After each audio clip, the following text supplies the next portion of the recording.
Fake friends are selfish, manipulative, and disingenuous towards you. They're focused on what you can do for them and could care less about you as a person. Are you wondering if you have a fake friend in your life? Here are some things that only a fake friend would do. 1. They talk about you behind your back.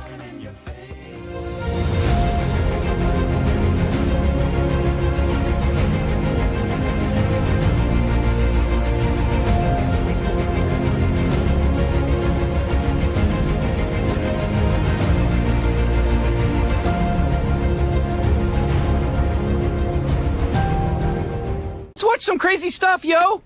Who does Esau/Edom represent today, and what will happen to them in the end times? Oh, so that's really easy. So Edom is Christendom. It is the implacable enemy of the Jewish people. The concept of Esav as Edom and as Rome was changed, transformed into a religion.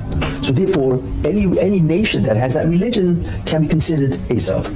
See? So therefore, it's not one nation that is now 2,000 years or whatever, but it is a religion, and any nation that has that religion predominantly is called Esav. Christianity, of course, ultimately became Western civilization. So Esav today is really Western civilization, because Western civilization is basically Christian, and therefore that is considered to be Esav. Esav, who became Edom, who became the Roman Empire, which metamorphosed into the Christian Empire, which became Christian civilization, which is now represented by the United States of America, will suffer a crushing, humiliating defeat. Esau is everything that's wicked in the world, and it's the Edom. Esav is Edom. It's the final kingdom of the four kingdoms. It's the greatest, most implacable enemy of the Jewish people. Prophesy. We have whole books devoted to the destruction of Edom at the end of the days. This is the last kingdom. In traditional Jewish thinking, it's the church. It's the implacable enemy of the Jews. It's a morphing kingdom. It's unlike the previous kingdoms. It begins as Rome, and then it morphs, becomes Christian in the 4th century, and then it divides and divides and divides. So who's Edom? Edom includes most of Europe. It includes the United States of America. It's the Roman Empire that was never destroyed. Edom becomes America. Why? Because America is Edom, after all. Esav, who in modern day terms is really basically, certainly one of them is America. But for those who don't understand that Italy is the seat of the Roman Empire of Edom, even though Edom is scattered, many other nations today that speak Latin languages that have something of the Roman Empire, including America.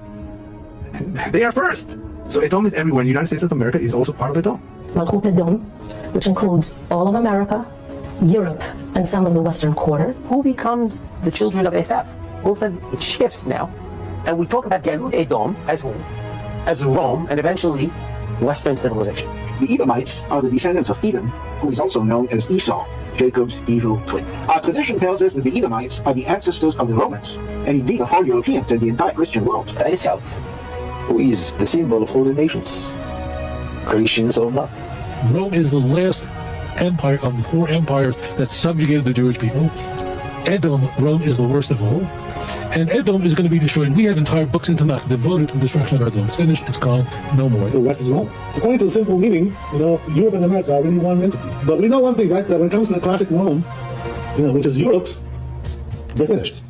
Esav, Edom, is the implacable enemy of the Jew, and an identifying feature of it is that it's constantly morphing, changing, but it's really the same thing. It only appears different, but it's really that 4th horse that has just many different colors. But their mark is eagle, and that's really the sign of the Romans and the Russians and the Americans and the Germans. All the evil empires, they all have the same symbol. And it describes them, this force that's going to be destroyed, like a marine creature, like a fish. It should be stated, I know for most people they think that the symbol of Christendom is a cross. As it turns out, the symbol of the cross for Christianity, relatively speaking, is rather late.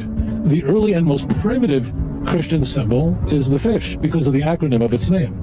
So the fish is the ancient symbol of Christendom. It's really not until you get to the 4th century, until you get to Constantine, does the cross emerge as the chief symbol of the church. And it slithers from one place to another place, because Christendom has managed not just to remain isolated and local to Rome, remain local to Edom in that area, but rather it slithers and emerges in different nations all over the world. And this has to be utterly destroyed, because Christendom is the religion of Rome. And this is written over 2,000 years ago. And in the future, the sons of Ishmael are future to arouse huge wars all over the world. Now what's going to happen? They're going to go against the entire world, and the sons of Edom. And they're going to go and gather war against the rest of the world. The sons of Edom, these are the Christians. So all the Muslims, this is a prophecy from over 200,000 years ago. The Muslims are going to go and they're going to infect the rest of the world. Everywhere they're going to go, they're going to cause havoc, they're going to cause riots, they're going to cause wars, and they're going to go against the land of Edom, the nation of Edom, which in our generation, this is the Christians it's talking about. In Isaiah chapter 63, the day of the great and terrible day of the Lord, it says that the Lord will come out from a place called Edom and he will crush Edom. Now, I'm just a broadcaster here, okay? In Jewish understanding, Edom is really talking about the Christianity. Okay, Christianity is called Say it again. Christianity is Edom. The Edom in Asa was called Edom, and his descendants were known as the nation of Edom.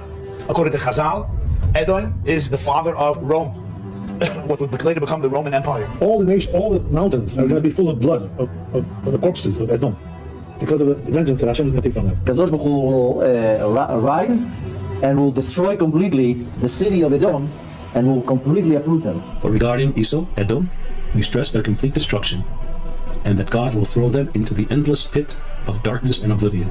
Regarding the total obliteration of Esau, we also have an entire book of Obadiah. In verse 18 of the single chapter of that book, we read as follows: Then the house of Jacob will be like fire, the house of Joseph a flame, and the house of Esau will be straw. They will set them alight and consume them. There will be no survivors from the house of Esau, for God has spoken. The third, this is called Nekama Bagoim, revenge on the nations that went against us for the last 4,000 or 5,000 years. Any nation, any person that went against the nation of the Jews is going to be a Nekama. There's going to be a revenge. Hashem will take their blood back. The descendants of the enemies of our people, that were enemies to our people from day first, are still hating us in the commandment of their ancestors, the children of Esav that hates Yaakov, the children of Amalek that hates Yaakov, the children of all the ones that had that black bitterness instead of a soul, that black, dark, horrible, depressed, negative, and awful shadow as a poor replacement for a soul.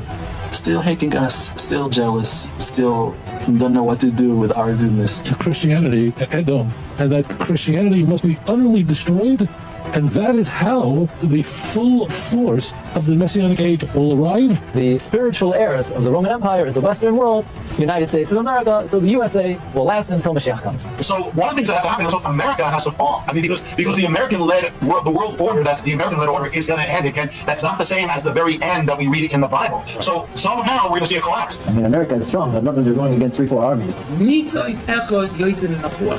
It's going to take them easy. Once we will leave this place, Hashem will bury America. That's what's going to happen.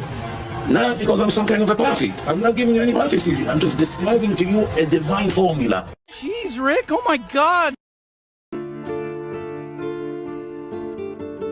So in this moment, we must be crystal clear. We stand with Israel. We stand with Israel. We stand behind Israel, but do Israel stand behind us? Let us know what you think in the comments. Remember, be respectful. Thank you for listening. Remember, like, share, and follow us for more information. See you next time.